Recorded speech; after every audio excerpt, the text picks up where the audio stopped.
Welcome to the Public Sector Marketing Show, a podcast for government and public sector marketing professionals who want to level up their digital marketing and social media knowledge, skills, and strategic thinking. And now, welcome your host, Joanne Sweeney. Hello and welcome to episode 11 of the Public Sector Marketing Show. And in this episode, we are going all in on Instagram. In 2021, you need to as well. Instagram has transformed into a simple visual storytelling app into a full screen, immersive video and fast moving experience. It is now in the top 5 of social networks in the world, and monthly active users are spending at least 30 minutes a day in app. Of course, we know it's owned by Facebook. And so as the Goliath of the social networks, it really is investing in more features and more tools. So coming up on this show, I'm going to share my strategic approach to Instagram for government and public sector. I'm going to give you a tour of Instagram's core features and why having an IGTV strategy will serve you well in the app. Instagram as a source of news. I'll be asking Jack Kwan of News Talk, who's a digital news journalist, the role that Instagram plays in news. So if you want to level up your Instagram this year, stay tuned.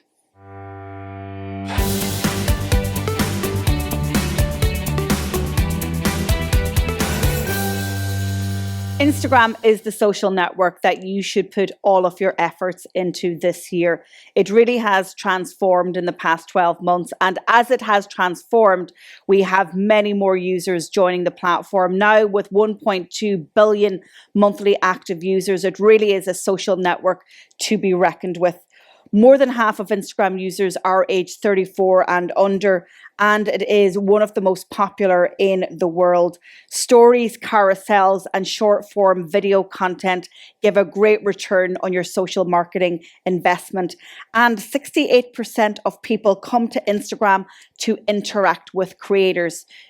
Public sector marketing pros, you guys can be creators. Have a look at the features that Instagram has. It's a mobile app, but it is super powerful when it comes to storytelling and creator and creative development. It has the grid where we can post carousels, photos, and videos under 60 seconds. We can also create reels, which are now there to rival the exponential growth of TikTok over the past 2 years. Instagram wants to get some of that market share. We have IGTV, which is long form video content, and Instagram want to rival YouTube for the attention of video-hungry social media users. We've also got stories, ephemeral, self-deleting content, stories that disappear within 24 hours, born on Snapchat, introduced into Instagram. And we also can highlight our stories, and a relatively new feature, we have guides, products, places, and also posts. And I'm going to be giving you a short tutorial of those. If you haven't joined Instagram yet, then you really need to, because your citizens are there. They are there for news and information.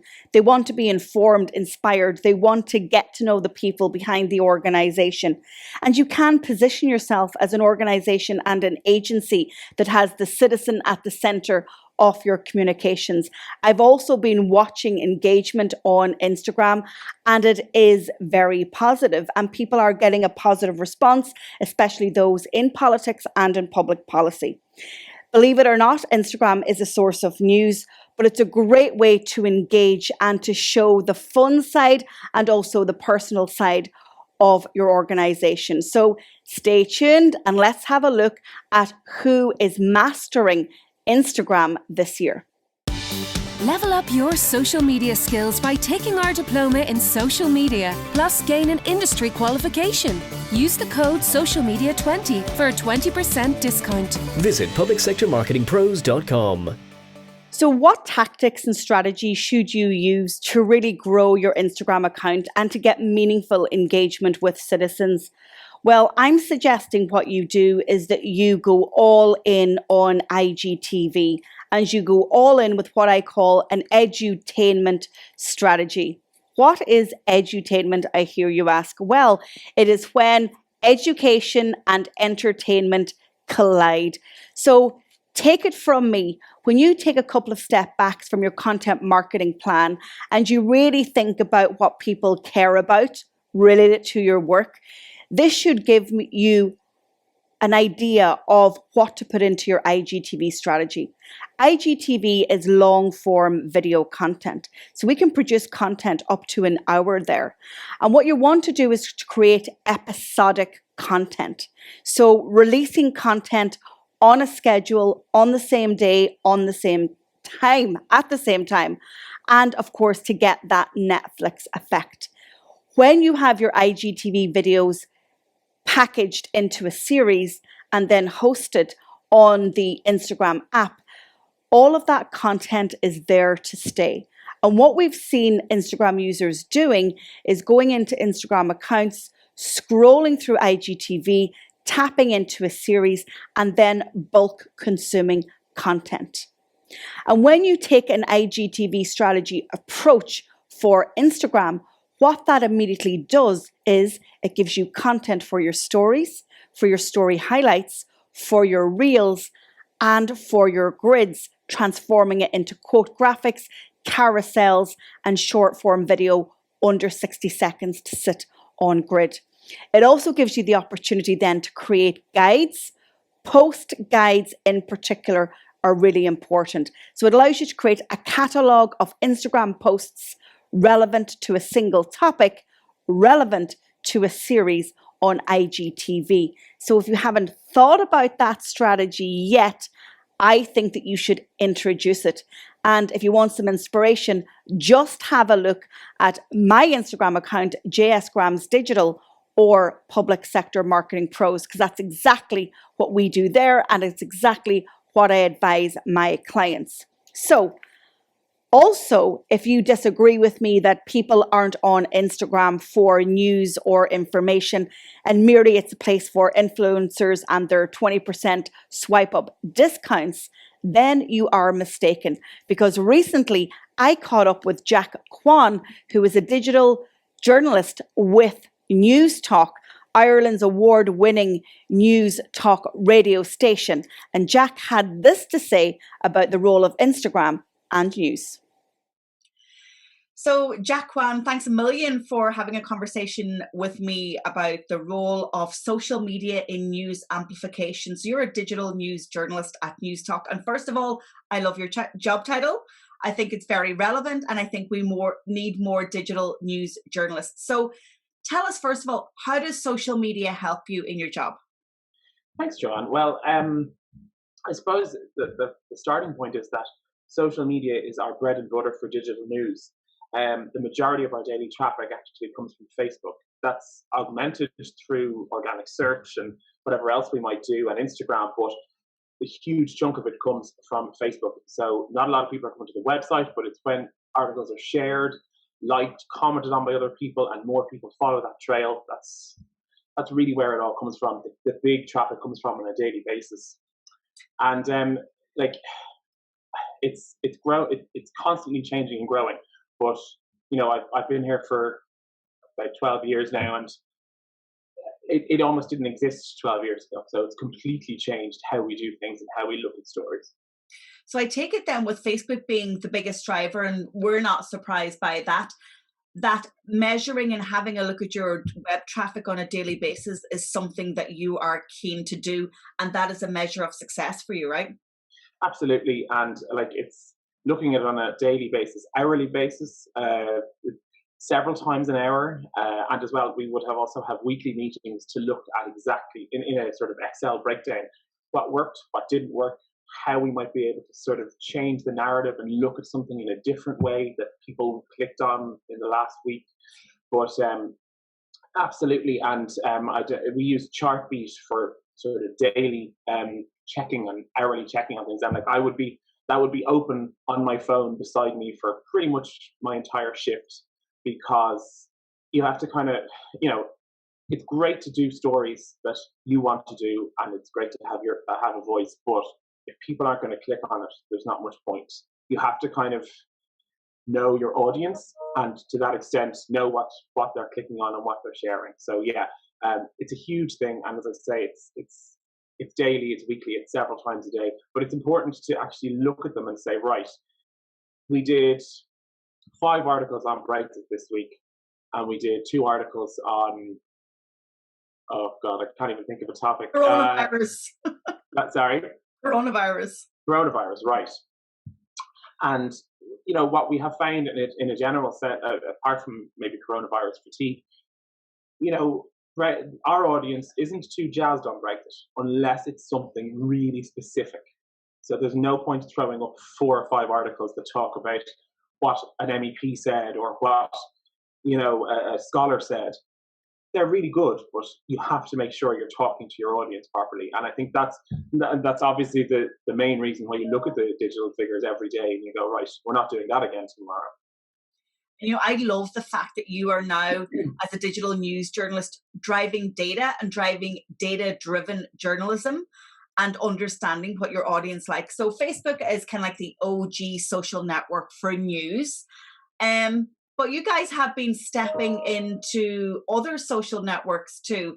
Let's talk about Facebook's sister platform, Instagram, and how you've pivoted and introduced news there. Because if we were having this conversation 3 years ago, we probably wouldn't talk about Instagram, but today we are.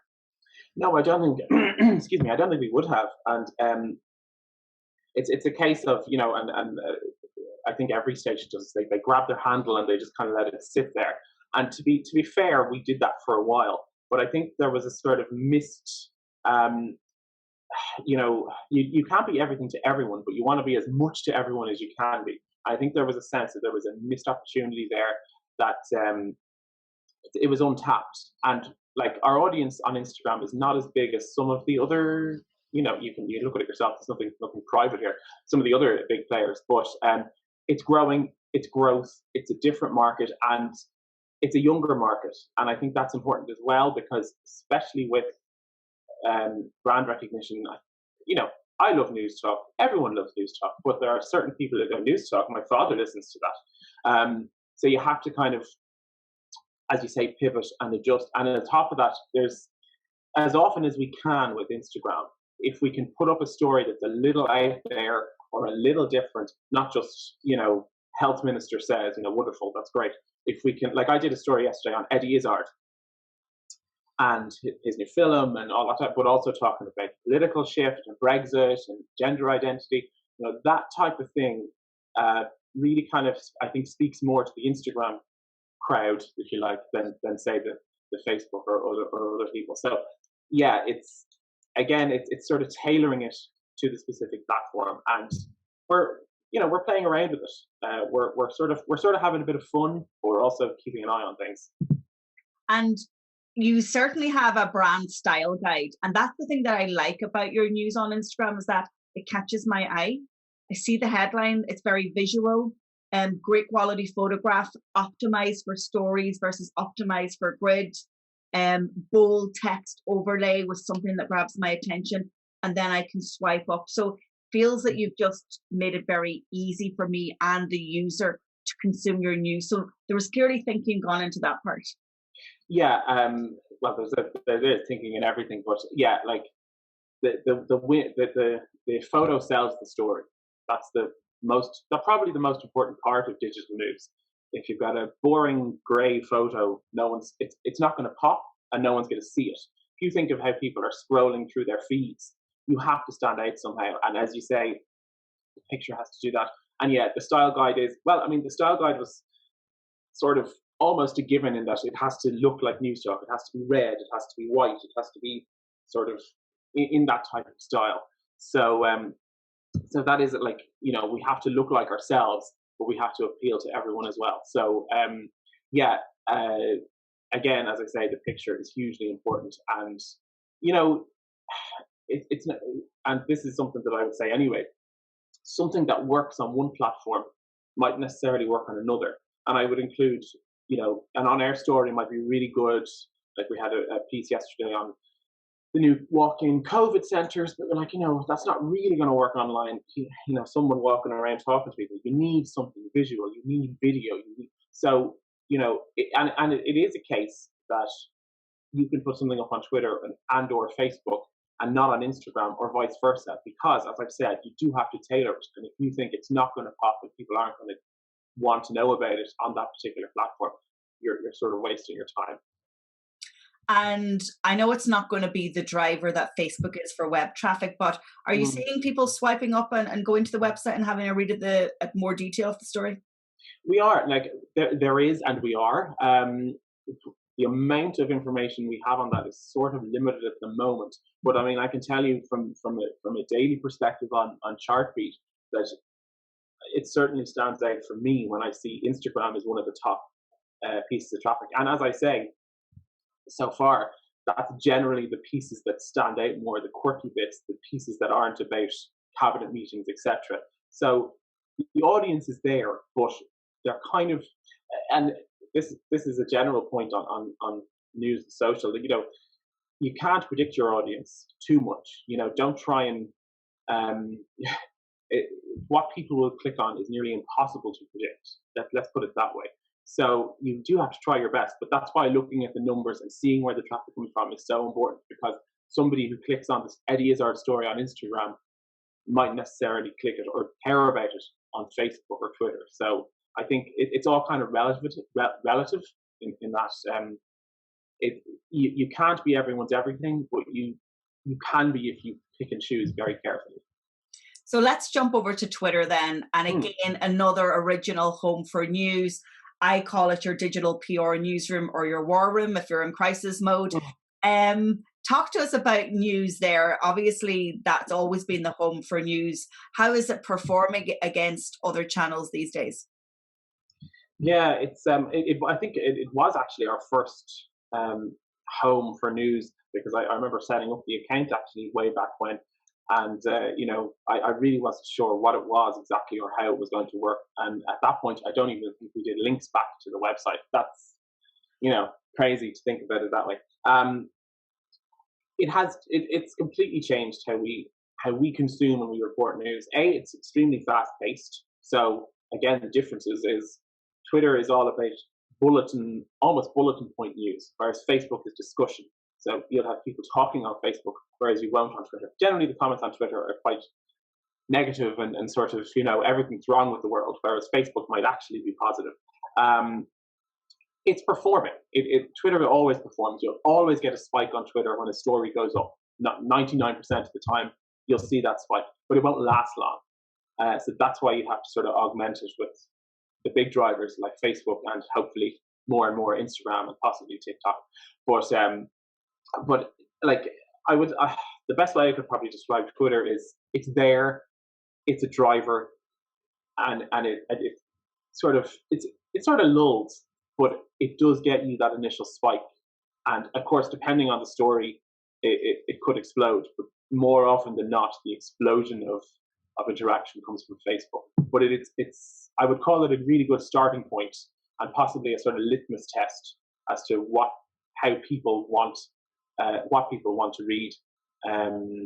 Again, it's never going to.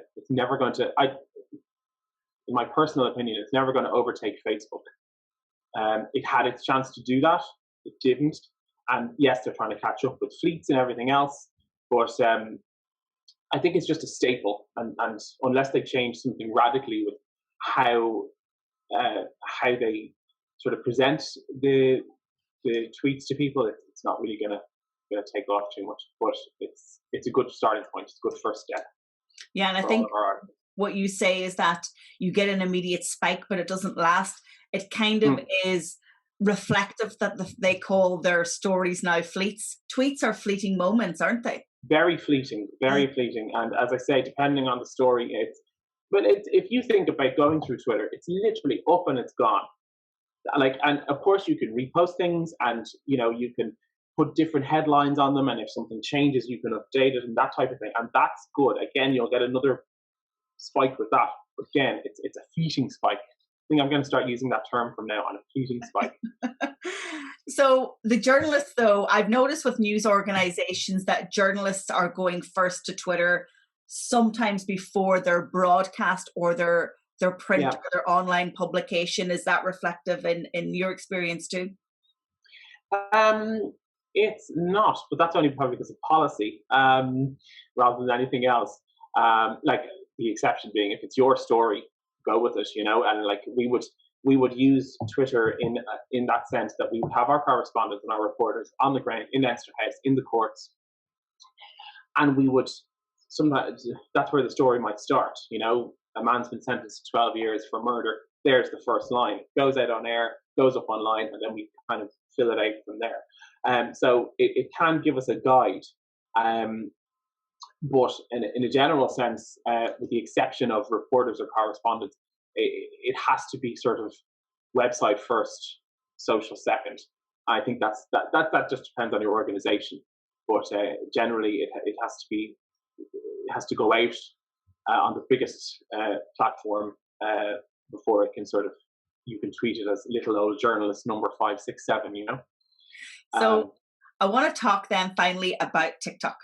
Yeah. And stepping into TikTok with news in mind might seem a little bit, off the wall, but I've seen your idea for TikTok and news, and I kind of like it.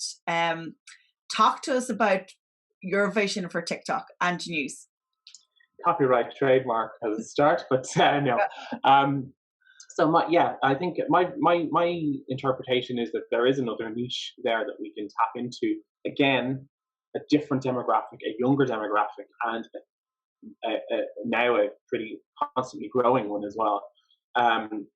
So my thing is to look at it from an interaction point of view and mix that in with on-air content and, of course, digital content, obviously. So to take, for instance, everyone's working from home at the moment.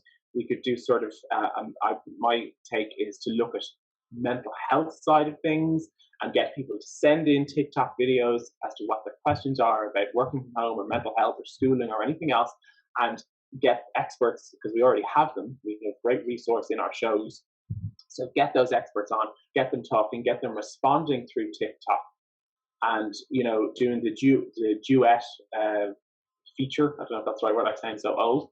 And just kind of, and then as well as cross sharing everything. So putting them out on Facebook, putting them out on Twitter with our handle, with our brand, with our voice and our experts, and getting growth that way. And of course, throwing in a bit of a news talk logo, sort of something like, and I know the people I'm talking to might know what I'm talking about, but so instead of saying news talk, it's news talk for TikTok.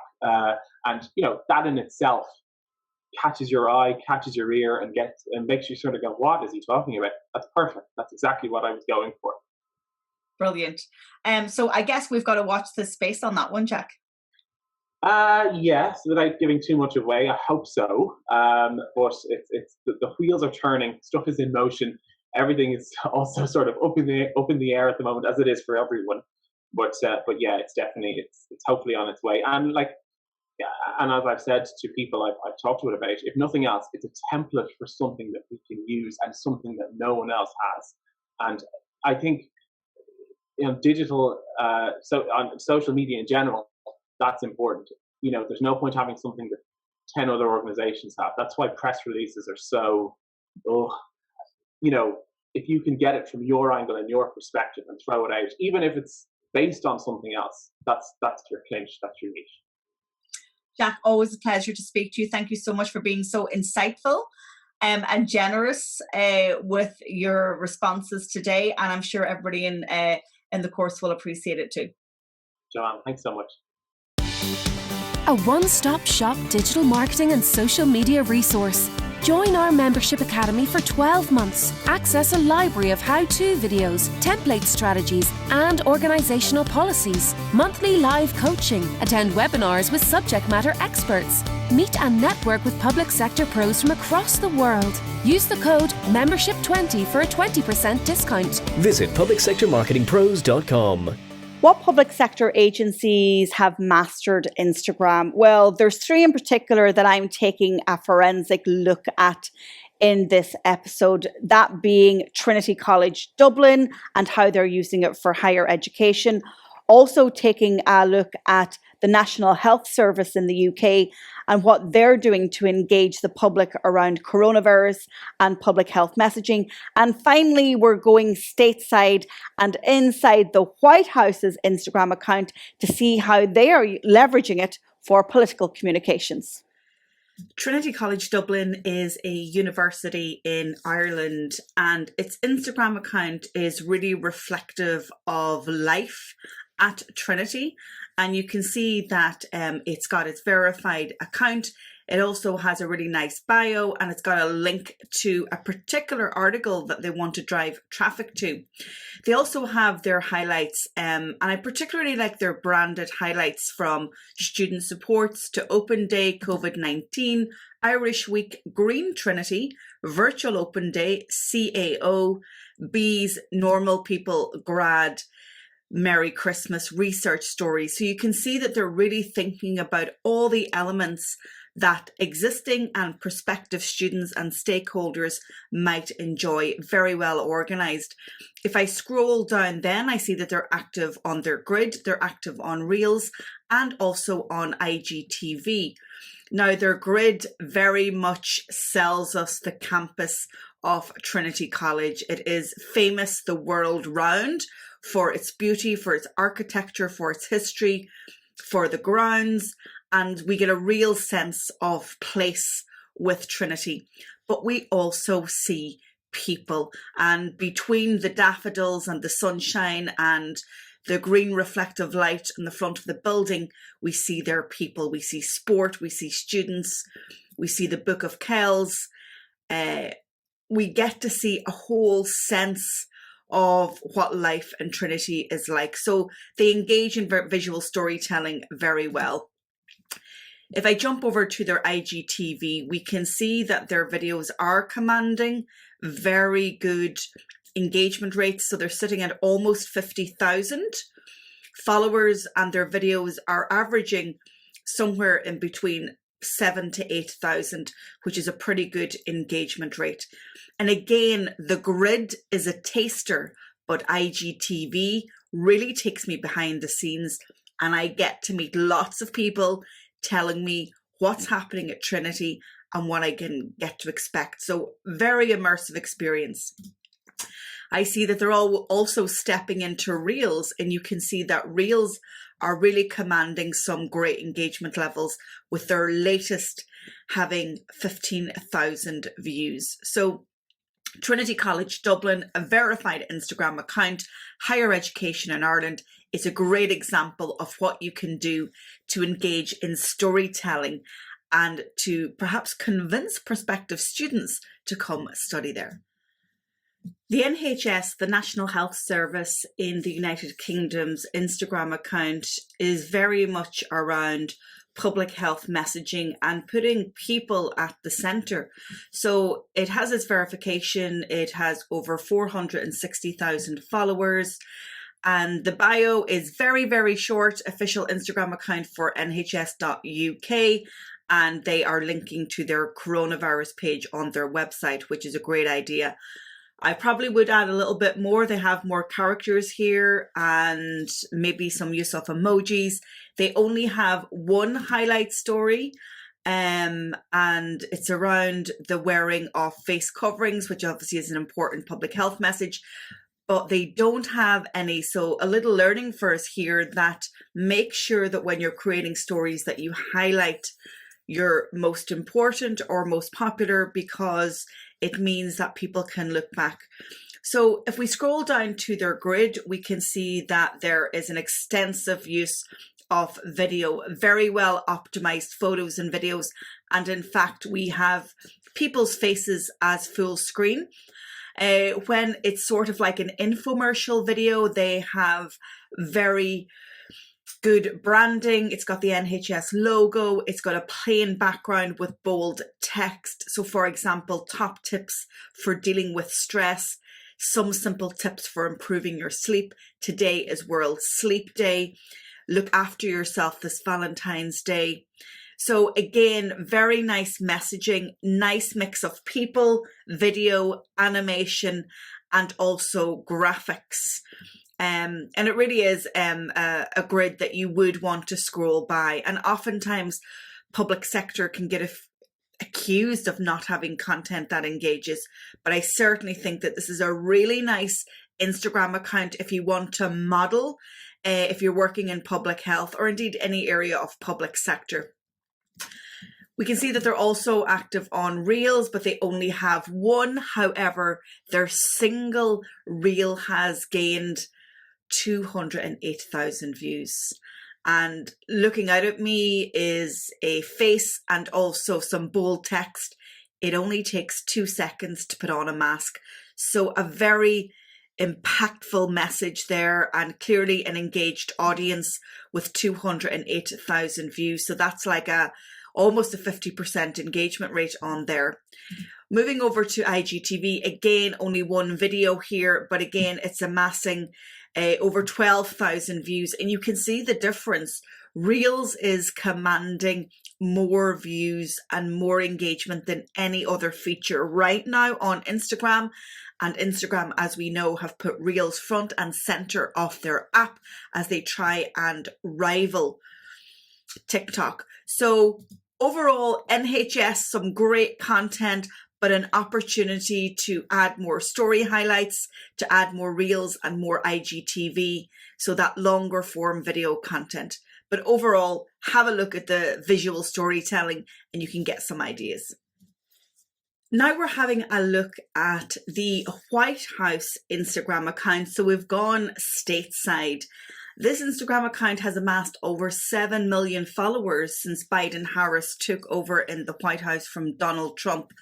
So welcome to the official Biden-Harris White House is their bio, and they're linking to healthcare.gov. So giving over the link in bio to public health.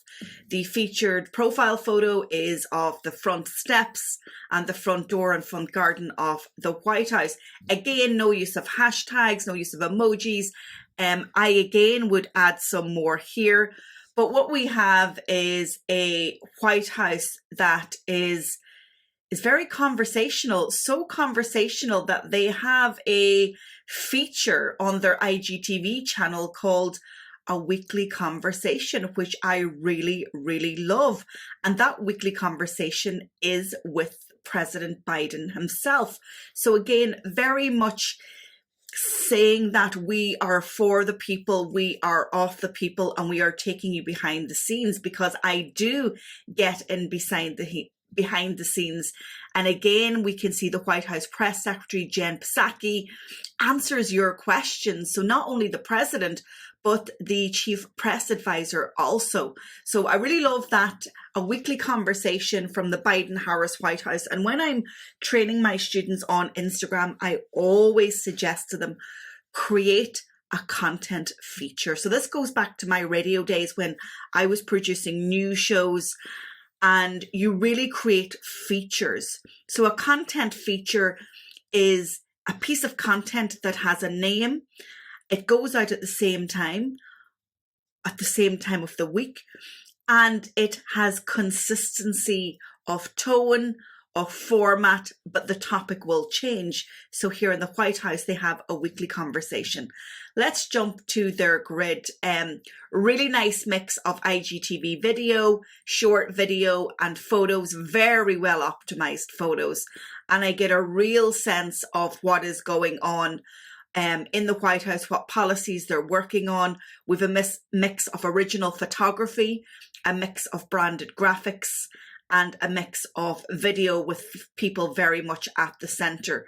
I would also say that the copy is very well written. It's very accessible. It doesn't feel like I'm reading a grid with press releases. And that's a very important point. When you are being social from a government or a public sector account, you have to be conversational. You do not write copy like you're writing for journalists or writing a report.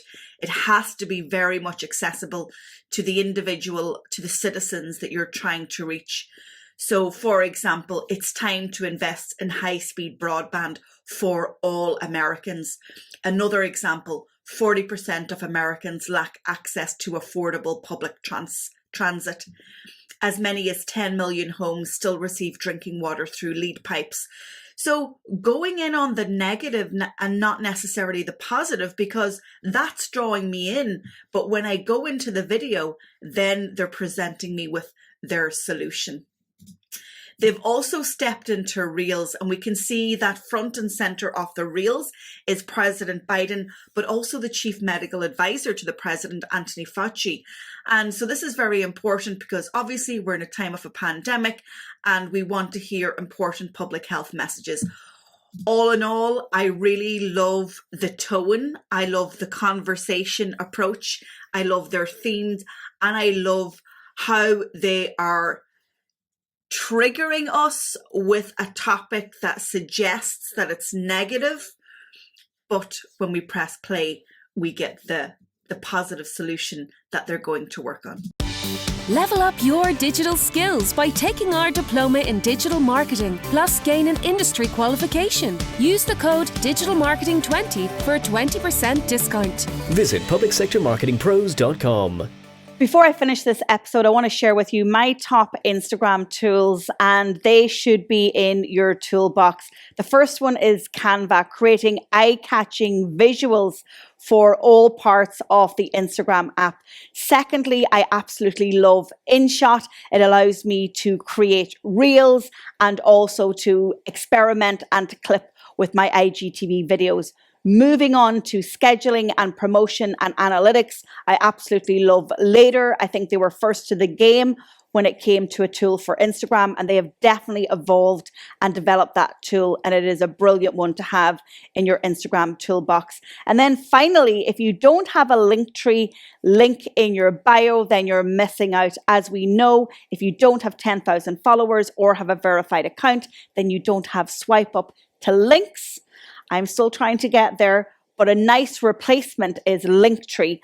It's free. There is a paid for option, but what it allows you to do is to create multiple links and full immersive screen on mobile.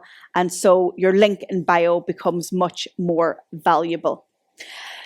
Go over to the blog post associated with this podcast at publicsectormarketingpros.com/podcast. And I have written some explanatory commentary around those tools and also links to them as well. And if you enjoyed this episode, and indeed if you enjoy tuning in to the weekly episodes of the Public Sector Marketing Show, please share it with a Public Sector Marketing Pro that you know. And don't forget, please rate and review. And if you haven't already, please subscribe on our YouTube channel or on your favorite podcast platform, because every time I get a new member in the community, it makes me very happy, and it makes all of this show effort worthwhile. So thanks for tuning in to this episode. I will see you on the next one. Thank you for tuning into this episode of the Public Sector Marketing Show. This episode has ended, but your digital journey can continue. Head over to publicsectormarketingpros.com to access resources and links mentioned in today's show and to connect with Joanne and her team. Until the next time, be sure to subscribe, rate, and review on your favorite podcast platform.